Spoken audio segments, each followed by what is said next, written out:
let food be thy medicine and medicine be thy food. Food is not one of the culprits, but rather one of the solution. We are the plant cell technology leaders in the entire plant kingdom. We are bringing every single day the power of the plants to the people. I don't want to sound too dramatic, but this technology can solve a lot of the global hunger problems. That's exactly the idea, to have the food available, accessible, and simple.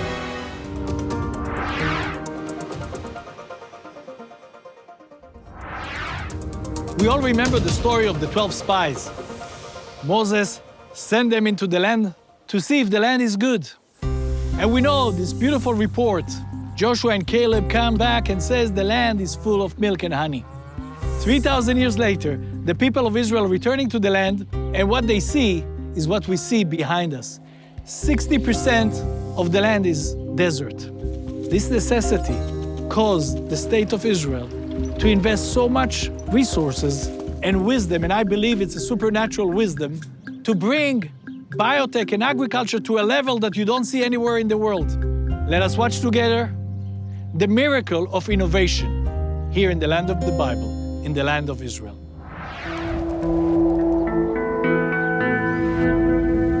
From the dawn of humanity, mankind has relied on the land for its sustenance. We cultivated fields just like this barley field to feed a growing population. But as the population grew, our draw on the land grew, and today more than ever, we need to innovate and come up with new solutions to solve tomorrow's problems. Around the world, companies and governments are racing to create these solutions, and at the forefront of that race are Israeli companies and innovators. There is a huge innovation in Israel in the biotech industry and also in the agriculture industry. And Israel is a leader in this technology. We're trying to look into the next step in the evolution of the food industry because we have to really consider how to optimize our use of natural resources so that we don't overconsume our planet.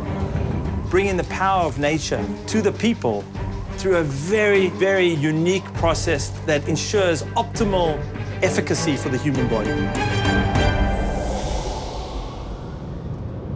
We're on our way to northern Israel to meet with Uri Lesmes, who's an associate professor at the Technion in the Faculty of Biotech and Food Sciences. Uri and his team are working on some incredible developments that affect aspects of our everyday life. Hey, Uri. Welcome. Thank you for having us, Professor. Pleasure to have you.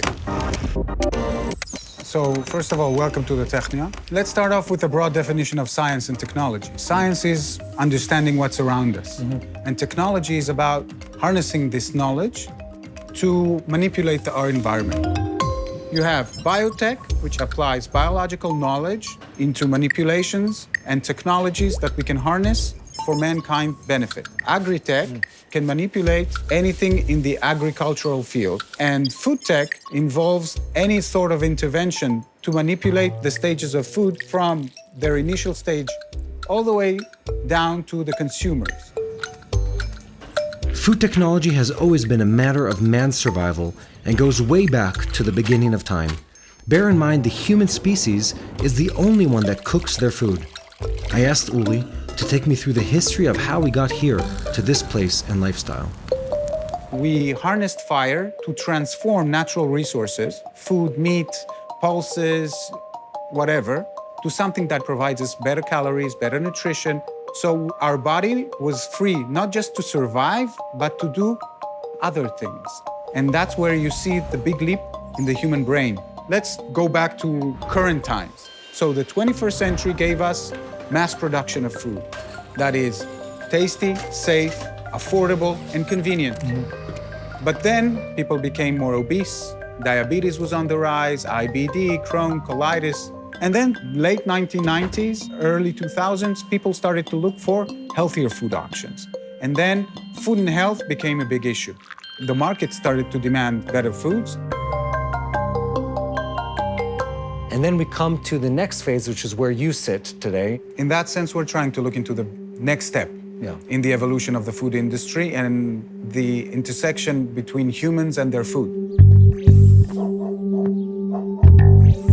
We need to accept the fact that from birth to death, our bodies change.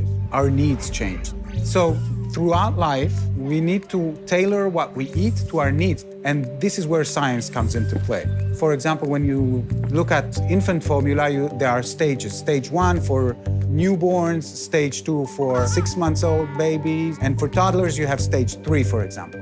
But after stage 3, foods becomes one size fits all.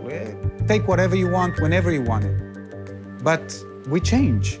And the food industry has yet to offer tailored solutions. For example, why is the same apple giving the same person, but at different life stages, different benefits? So we're trying to take those concepts and actually make them intersect with food engineering. Uri and his faculty are trying to achieve something that will be a complete game changer. You created these bioreactors that are essentially stomachs, intestines that are in a lab. So this is for an elderly person, this is for a young person, this is for male, female, et cetera. And then feed them and see how things break down in them. And then the output of that information is this group in society needs this different kind of food. Is that the right way to describe it? Yeah, we're trying to build a toolbox of knowledge that can then be translated by industry, by manufacturers, to manipulations that they can do either in how they process the food or how they formulate food. We're trying to find all the rules of nature that then we can try to manipulate better to different individuals. I think you raise a point that is counterintuitive to many people, in which most people think, myself included, if I need 10 grams of protein or whatever, I consume 10 grams and my body absorbs 10 grams. If only nature was that simple, I'd be out of a job. You would? Yeah, it's because it's not just about the 10 grams per day, but it's also the source, because you don't consume a pure ingredient. Yeah. One day you can have an egg, another day you can have a piece of salmon, another day you can have something that looks like a meatball or a burger that's made from worms, made from crickets. Hold on. Made from worms? Yes. Really? Yeah. Humans are obliged to scour nature for protein sources so that we can exhaust nature's diversity to give us protein. Insects produce protein at much better yields. To get 1 kilogram of protein out of a cow, I would have to feed it with 20 kilograms of feed. So we're talking about a 1 to 20 conversion factor. For insects, it's almost 1 to 1. That's one thing. The second thing is they grow much faster. A cow takes 4 or 5 years to grow for us to enjoy a steak. Insects takes weeks. It doesn't make sense to ignore their potential as a source, but the problem is there. A lot of people in the Western world think of insects as something dirty. But if they are grown in reactors, they will be very, very clean. And if we then make them into porridge, ice cream, into yogurt, into bread, into snacks, so why not explore that avenue? Have you explored that? Yeah. We even produced in our lab ice cream that is fortified with worm protein. Lucky for us, it was simply tasty. And it was more nutritious than a normal ice cream. The problem is in our faces. The world is not growing, and we need to find new solutions to solve our problems. And not just follow the rules, because the rules always bring you to a certain point. And even Einstein was a very wise man, and he said, if you keep doing the same, don't expect to get different results. This is exactly the counterintuition of Israelis. We are always trying to find a different way to get to the same point or to a better point. We're trying to reinvent. Welcome back. Mati, it's very interesting to see when we think about the land of Israel, a land of milk and honey. In the next 20 years or 30 years, there won't be enough milk and there won't be enough honey. Yeah. And food tech might be vital. Well, that's what's incredible. You might be eating a substitute to the milk and a substitute to the honey that we never thought was possible before. And it's easier to obtain, and it's going to be easier on your body to digest, and it's going to be easier to scale up and feed people that don't have the right kind of food today. Israel brings a solution not just for Israel, for the rest of the world. When you think about India, you think about the growth of population in the next 20, 30 years. And we're seeing that. I mean, we're seeing the technologies that are developed here in small scale being sort of rolled out in other countries in a much larger scale. You could almost say we have an inverse blessing here, where the land is so harsh and the environment is so challenging that it forced us to come up with really creative ideas. And we're able to bless others with those same creative solutions. Beautiful. And that's really the story of this land. An incredible story of hope and blessing comes out of this place to the world. So let's continue watching some of those solutions. The Bible tightly ties the concept of blessing and fruitfulness of the land. If you're in Israel and you're following God's plan, the land will bear much fruit. And if you're not, well, it doesn't. Thousands of years later, after these scriptures were originally written, we're back in the same place. Just this time, it's not just the fruit of the land, it's fruit paired with technology, with innovation and knowledge. We've become a nation that exports knowledge in the biotech, in the agrotech, in the food tech industries, and spreads them around the world. We're heading towards Rehovot in central Israel to meet a super interesting company called BioHarvest Sciences. And from what we've heard, they're working on some of the most cutting-edge technology with things that have to do with food supplements. Ilan. Hey, Mati. Good to see you. Welcome to BioHarvest Sciences. Thank you.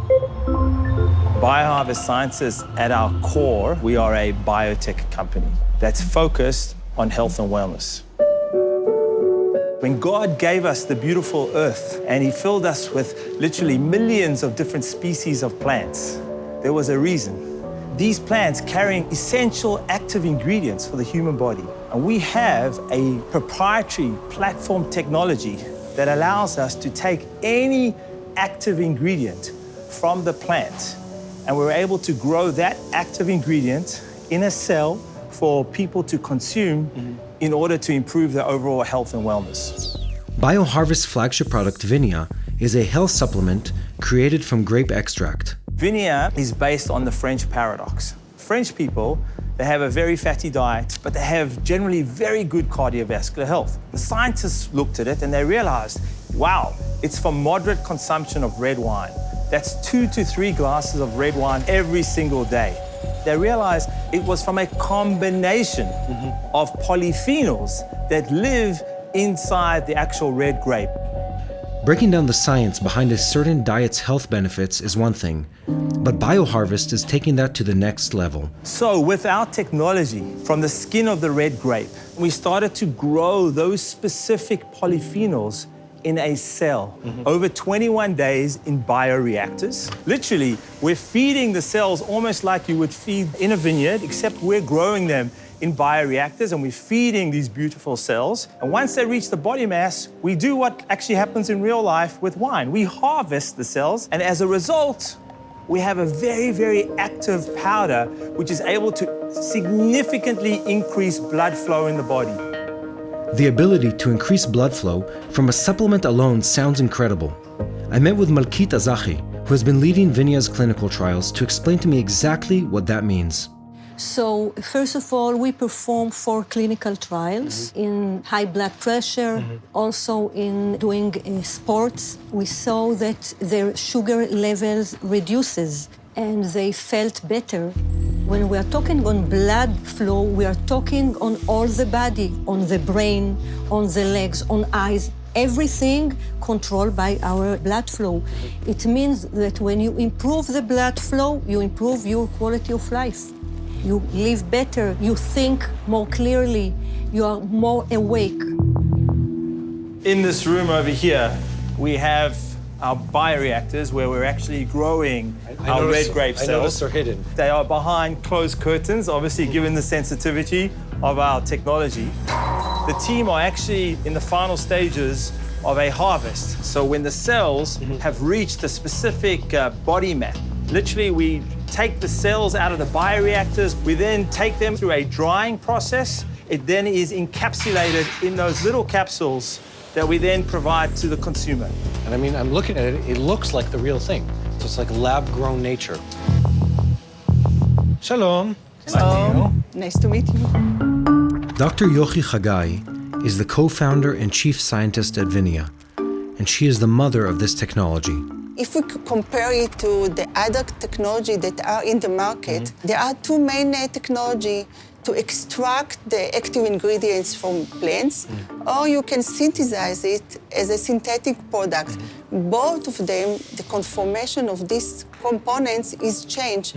And in our process, we keep this a natural structure, which is optimal for human and also for plants. Until we started to develop this technology, nobody succeeded to do it because it's very complex to grow plant cells in liquid media because it's not natural for them. And we are the first in the world.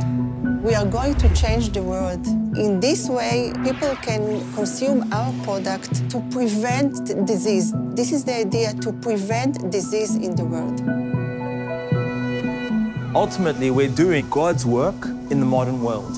And we're the bridge to bring the power of the plants that God created, and we're bringing it to consumers in a way that their bodies are able to dissolve and produce the right kind of positive health and wellness outcomes for the consumer.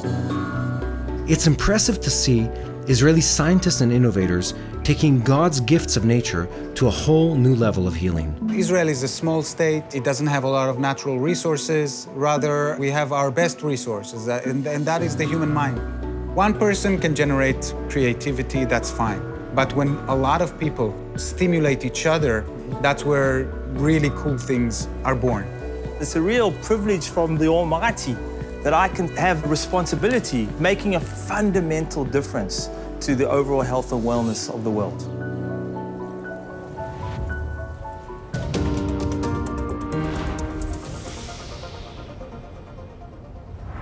Shalom from Jerusalem. Today we have a special honor to have with us Mr. Hanan Schneider.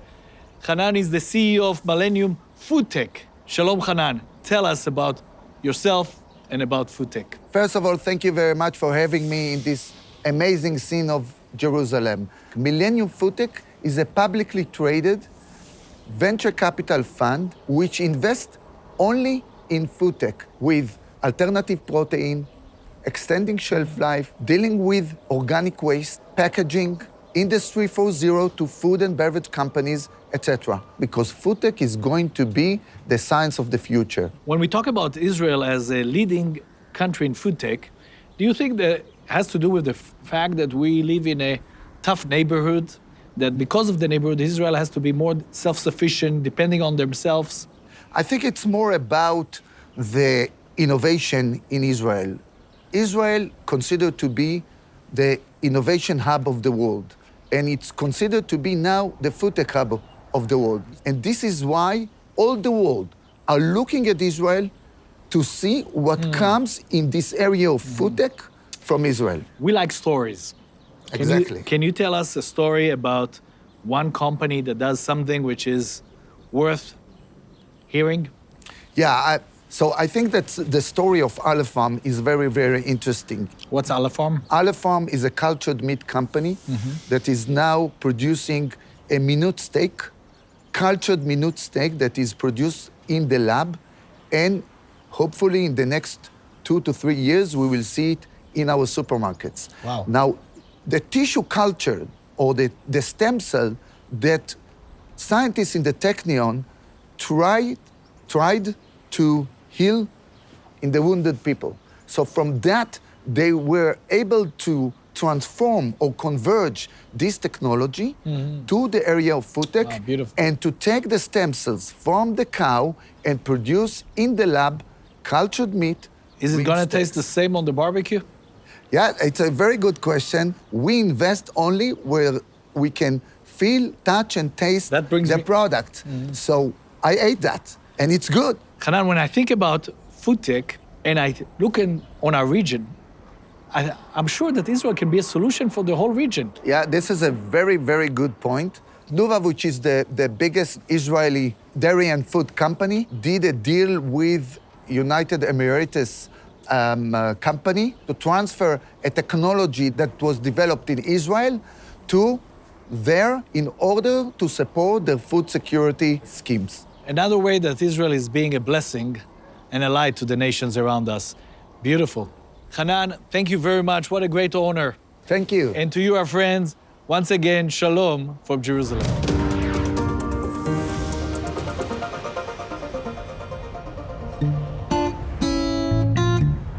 I'm on my way to meet the CEO of a super innovative ag tech company that's changing the future of farming. Hey, Guy. How are Good you to see doing? you. Hey, great to see you. Guy's company, Vertical Fields, is bringing farming out of the fields and into urban areas, where vertical farms created in shipping containers can be stored right outside your neighborhood supermarket.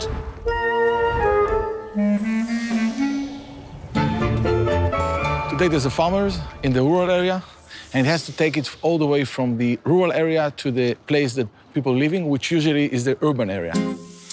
It goes through warehouses and shipment, transportation, climate changing between the spots. And at the end of the day, it has the costs, the environmental impacts, and of course, the level of health and the quality of the produce.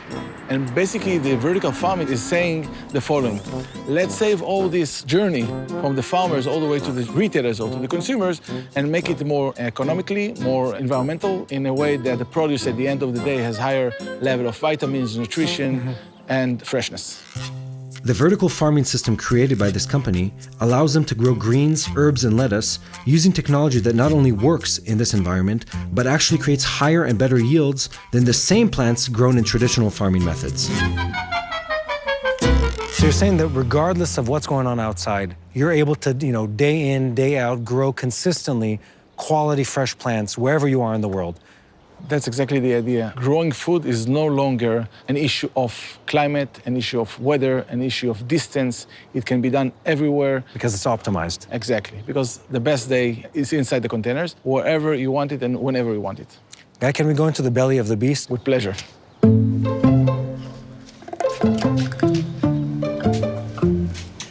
So Guy, we see in here all your technology coming together. Plants, the water, the lighting, it's a lot going on in here. Right. Irrigation is being done precisely with less water. The produce are being harvested in a very easy-to-use way, like you take it out. We're using every square feet in a multiply of 5, 6, 7 times more. So you feel the moistures. Outside it was cold and dry.